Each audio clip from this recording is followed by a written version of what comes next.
आपकी शख्सियत में रूहानियत का अंसर बहुत ज़्यादा है।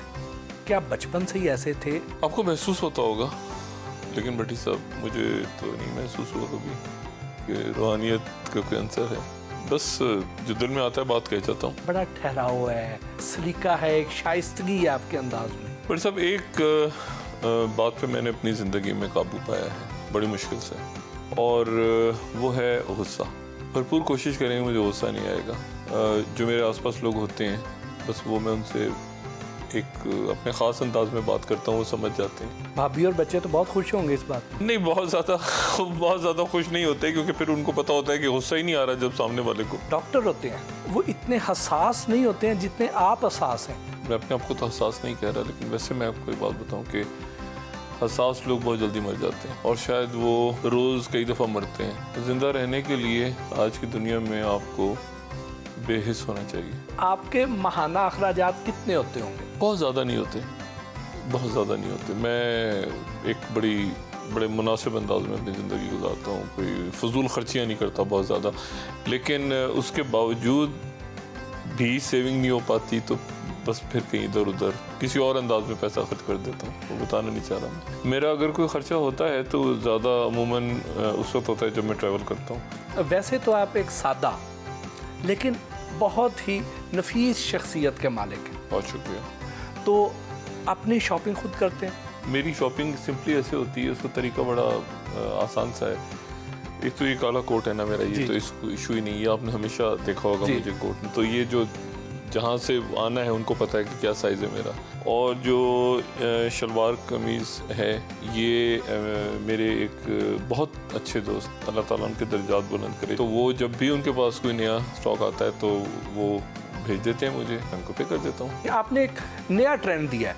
आम तौर पे कुर्ते शलवार के साथ बल्कि कई बार कढ़ाई वाले कुर्ते आपके होते हैं, बड़े नफीस होते हैं, अपने कोट पहना होता है। आम तौर पे किसी टीवी शोज़ में ये नहीं पहने जाते। जब मैं एक चैनल में था तो हमारे एक ड्रेस कोड था।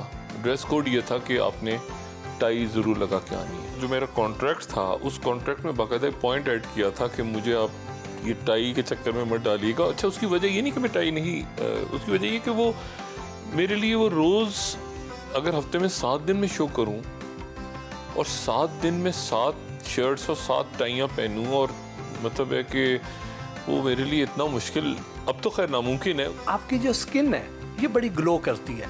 अब मेकअप आप इस्तेमाल नहीं करते हैं, कोई ख़ास नुस्खा, कोई टोटका?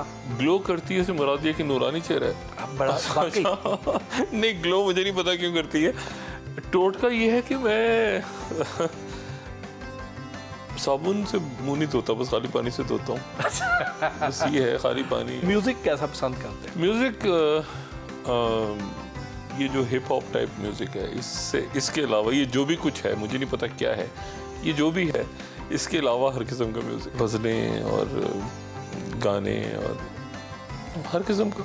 कौन सी गज़ल सबसे ज़्यादा पसंद है? अब मैं क्या आपको बताऊँ, गुलाम अली साहब की कौन सी गज़ल ऐसी है जो मैं कहूँ कि मुझे पसंद नहीं है, या मेहदी हसन साहब की, या हामिद अली खान साहब की, या फरीदा खानम की, या नुसरत फ़तेह अली साहब की। मतलब एक तवील मेरे पास जो है वो, जब मैं ट्रैवल कर रहा होता हूँ तो मेरे पास सुनता रहता हूँ। आपको ज़ाती तौर पे कौन सा कॉमेडियन सबसे ज़्यादा पसंद है? जो लेजेंड्स हैं, अब बेशुमार लोगों से तो दोस्ती भी है। उमर शरीफ तो भाइयों की तरह है। मैं उस टीवी पे उस वक्त काम कर रहा था, हेड भी कर रहा था उस चैनल को, तो एक आइडिया हमने डिस्कस किया और बहुत चला, और उसमें फिर मेरे दोस्त, अल्लाह ताला उनके दर्जात बुलंद करे, मोइन अख्तर साहब और अनवर मकसूद साहब का लूज टॉक शायद आपको याद हो। मैं हमेशा हैरान होता था कि मोइन अख्तर यार ये किस किस्म के तुम कितने रूप बदल के आते हो, और हर दफ़ा वो, और उसकी इतनी अच्छी केमिस्ट्री थी मोइन अख्तर साहब की अनवर मकसूद साहब के साथ, कि इस तरह मुझे लगता है कि शायद मोइन अख्तर साहब के जाने के बाद अनवर मकसूद साहब बहुत नज़र आते हैं, बहुत खूबसूरत बात करते हैं, अल्लाह ताला उन्हें सेहत दे, लेकिन शायद अनवर मकसूद साहब के जुमले वो मोइन अख्तर पे ही सजते थे। वो उनके बाद शायद और कोई कैरेक्टर ऐसा है नहीं जो मोइन अख्तर साहब को रिप्लेस कर सके। मोइन अख्तर और उमर शरीफ के साथ जो आपका टाइम गुजरा, कोई ऐसा वाक़या जो आज तक आपको भूला ना हो? ये मोइन अख्तर को तो लोग शायद समझ ही नहीं सके। मोइन अख्तर जो है वो इतना उस बंदे में डाउन टू अर्थ, तो मैं कहूँगा वो इतनी लोगों की खामोशी से हेल्प किया करते थे मोइन अख्तर। और मोइन अख्तर इतना वेल ड्रेस्ड आदमी था। अगर आप उनको टीवी पे देखें, उनके जो पुराने ड्रामे हैं, मतलब कमाल की उसकी ड्रेसिंग होती थी, यानी ड्रामों से हटके। वो जो आम जो यानी उसने सूट पहना हुआ तो क्लास का सूट। और कभी उस बंदे ने, मैंने उसको कहीं शिकायत करते नहीं देखा किसी के साथ। टीवी पर खबरों और तबसरों के अलावा और क्या देखना पसंद करते हैं? मैं मूवीज़ देखता हूँ, ड्रामा या थ्रिलर या कोई इस तरह की मूवीज़ जो भी अच्छी आती हैं नई, मैं देखता हूँ। English movies. कौन से मुल्क में जाके रहना पसंद करते हैं? ट्रैवल करता रहता हूँ, लेकिन एक जगह ज़्यादा अरसे क़याम नहीं होता। 60-70 मुल्क तो घूम चुका हूँ। लेकिन वैसे अगर मुझसे पूछें कि कहाँ ज़्यादा मैं ट्रैवल करते हुए एंजॉय करता हूँ, तो यूरोप में। और यूरोप में मैं ट्रैवल करता हूँ तो मैं फिर ट्रेन से करता हूँ। किस किस्म की बुक्स पढ़ना पसंद करते हैं? नॉन फिक्शन में कोई पॉलिटिकल बुक्स आ जाएं, कोई अच्छी कोई मिडल ईस्ट के ऊपर किताब नज़र आ जाए तो वो मैं ले लेता हूँ। कोई साइंस से रिलेटेड, कोई मैनेजमेंट से रिलेटेड, कोई इस तरह की बुक्स जो भी आती हैं बुक्स मेरे पास, फिर एक आता रहता है सिलसिला। महीने में कोई 8, 10, 15 बुक्स ऐड हो जाती हैं मेरी लाइब्रेरी में। किस किस्म के तज्जियों पर, तबसरों पर आपको खुद भी हंसी आती है? मैं टीवी कम देखता हूँ, तज्जिए कम सुनता हूँ। उसकी वजह ये है कि मैं इन्फ्लुएंस ना हो जाऊँ। मैं ख़बरें सिर्फ सुन लेता हूँ। किस सहाफ़ी के तबसरों पर आपको शदीद गुस्सा आ जाता है और टीवी बंद कर देते हैं? किस के आपको कहना चाहिए था? अच्छा नहीं, ये नाम मैं नहीं लूँगा। बड़ी तवील लिस्ट है। मतलब एकदम से आए, बैठे आके और शो किया, 3 गेस्ट बैठे, कौन किसको बिठाना है यार, जल्दी से करो और शो बस आपस में लड़ाई हो जाए तो बस घर जाओ। तो मतलब ये जो है ना, इस तरह का, ये मुझे तो नहीं समझ में आता कि ये क्या है। आप इमरान खान के खासे करीब रहे हैं, कोई उनकी कोई ऐसी बात जिसे आम तौर पे लोग ना जानते हो?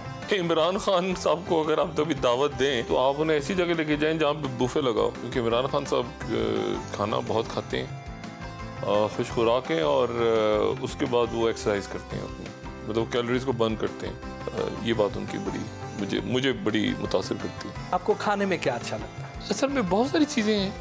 मतलब कभी चाइनीज़ का मूड हो जाता है, कभी जैसे आम लोगों को तो कोई चाइनीज़, यार आज बिरयानी खाते हैं, आज चाइनीज़ खा लेते हैं, आज दाल चावल खाते हैं, आज ये जो आजकल जो सियासतदानों की जो खेप है, इसमें से अगर आप अपने लिए कोई ड्रीम कैबिनेट सेलेक्ट करें तो उसमें किस किस को रखेंगे? माजरत के साथ मैं कोई बड़ी बात मैं ऑफिस में अपनी टीम में ना रखूँ। आप कह रहे मुल्की कैबिनेट। इनमें से किस इंफॉर्मेशन मिनिस्टर को डिसइंफॉर्मेशन मिनिस्टर समझते हैं? जो भी इंफॉर्मेशन मिनिस्टर होगा ना, नाम लिए बगैर, उसका काम ही हुकूमत को डिफेंड करना है। उसकी तरफ से जब तरदीद आएगी ना, तो मैं समझूंगा कि ये खबर सही है।